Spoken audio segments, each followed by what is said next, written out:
ચા આપી દે ને હું લઈ લઉં. ચા પાણી પીને થઈ જશે આપણે રેડી ને આશુબેન કઈ બાજુ? હું તો મામન વાડીએ જવાનું છે કે તે માથું વળાઈ નાખું. કેમ? આ શાંત મામીને ખબર કાઢવા તાર હાવન ખબર કાઢવા ના લાગો તો માંદા પડી જાય.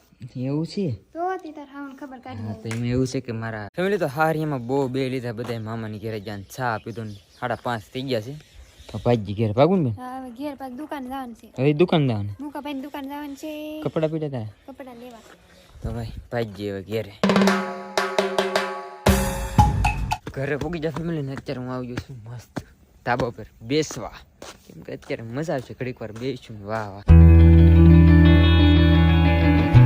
હું છે ને કેવો ધાબા પર બેઠો ને અત્યારે અંધારું થઈ ગયું ને આશુબેન 2 વાર હાથ કર્યો કે જમ આયલ આગળ હેઠે જઈને તો જમી લીધું છે મને એવું લાગે ને આમ શાંત વાતાવરણ થઈ જાય એટલે કેવો અવાજ આવે જો ખેતરમાંથી. આજ તો બની છે આપણી ફેવરેટ દહીં તીખારી દૂધ. તમે ખાઈ લીધું? હા મેં તો ખાઈ લીધું.